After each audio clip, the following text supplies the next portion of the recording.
شروع اللہ کے نام سے جو بڑا مہربان نہایت رحم والا ہے۔ ہا میم، اس کتاب روشن کی قسم کہ ہم نے اس کو مبارک رات میں نازل فرمایا، ہم تو رستہ دکھانے والے ہیں۔ اسی رات میں تمام حکمت کے کام فیصل کیے جاتے ہیں، یعنی ہمارے ہاں سے حکم ہو کر بے شک ہم ہی پیغمبر کو بھیجتے ہیں۔ یہ تمہارے پروردگار کی رحمت ہے، وہ تو سننے والا جاننے والا ہے۔ آسمانوں اور زمین اور جو کچھ ان دونوں میں ہے سب کا مالک، بشرطے کہ تم لوگ یقین کرنے والے ہو۔ اس کے سوا کوئی معبود نہیں، وہی جلاتا ہے اور وہی مارتا ہے، وہی تمہارا اور تمہارے پہلے باپ دادا کا پروردگار ہے، لیکن یہ لوگ شک میں کھیل رہے ہیں۔ تو اس دن کا انتظار کرو کہ آسمان سے صریح دھواں نکلے گا جو لوگوں پر چھا جائے گا، یہ درد دینے والا عذاب ہے۔ اے پروردگار، ہم سے اس عذاب کو دور کر، ہم ایمان لاتے ہیں۔ اس وقت ان کو نصیحت کہاں مفید ہوگی جبکہ ان کے پاس پیغمبر آ چکے جو کھول کھول کر بیان کر دیتے تھے۔ پھر انہوں نے ان سے منہ پھیر لیا اور کہنے لگے یہ تو پڑھایا ہوا اور دیوانہ ہے۔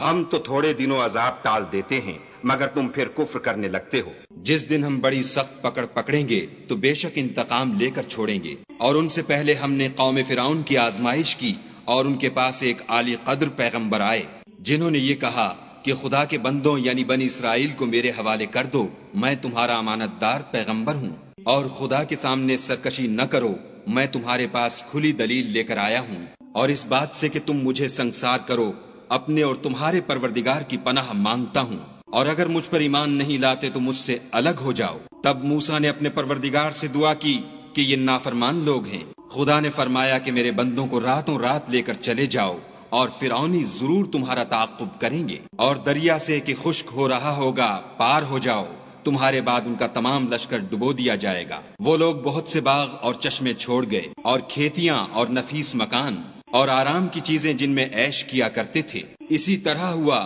اور ہم نے دوسرے لوگوں کو ان کا مالک بنا دیا۔ پھر ان پر نہ تو آسمان اور زمین کو رونا آیا اور نہ ان کو مہلت ہی دی گئی، اور ہم نے بنی اسرائیل کو ذلت کے عذاب سے نجات دی، یعنی فرعون سے، بے شک وہ سرکش اور حد سے نکلا ہوا تھا۔ اور ہم نے بنی اسرائیل کو اہل عالم سے دانستہ منتخب کیا تھا، اور ان کو ایسی نشانیاں دی تھیں جن میں صریح آزمائش تھی۔ یہ لوگ یہ کہتے ہیں کہ ہمیں صرف پہلی دفعہ یعنی ایک بار مرنا ہے اور پھر اٹھنا نہیں، پس اگر تم سچے ہو تو ہمارے باپ دادا کو زندہ کر لاؤ، بھلا یہ اچھے ہیں یا تبا کی قوم؟ اور وہ لوگ جو تم سے پہلے ہو چکے ہیں ہم نے ان سب کو ہلاک کر دیا، بے شک وہ گناہ گار تھے۔ اور ہم نے آسمانوں اور زمین کو اور جو کچھ ان میں ہے ان کو کھیلتے ہوئے نہیں بنایا، ان کو ہم نے تدبیر سے پیدا کیا ہے، لیکن اکثر لوگ نہیں جانتے۔ کچھ شک نہیں کہ فیصلے کا دن ان سب کے اٹھنے کا وقت ہے، جس دن کوئی دوست کسی دوست کے کچھ کام نہ آئے گا اور نہ ان کو مدد ملے گی، مگر جس پر خدا مہربانی کرے وہ تو غالب اور مہربان ہے۔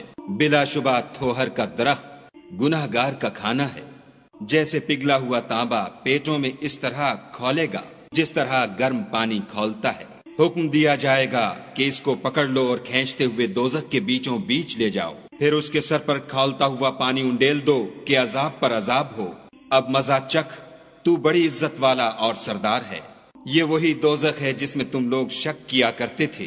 بے شک پرہیزگار لوگ امن کے مقام میں ہوں گے، یعنی باغوں اور چشموں میں، حریر کا باریک اور دبیز لباس پہن کر ایک دوسرے کے سامنے بیٹھے ہوں گے۔ وہاں اس طرح کا حال ہوگا، اور ہم بڑی بڑی آنکھوں والی سفید رنگ کی عورتوں سے ان کے جوڑے لگائیں گے۔ وہاں خاطر جمع سے ہر قسم کے میوے منگائیں گے اور کھائیں گے، اور پہلی دفعہ کے مرنے کے سوا کہ مر چکے تھے موت کا مزہ نہیں چکھیں گے، اور خدا ان کو دوزخ کے عذاب سے بچا لے گا۔ یہ تمہارے پروردگار کا فضل ہے، یہی تو بڑی کامیابی ہے۔ ہم نے اس قرآن کو تمہاری زبان میں آسان کر دیا ہے تاکہ یہ لوگ نصیحت پکڑیں، بس تم بھی انتظار کرو، یہ بھی انتظار کر رہے ہیں۔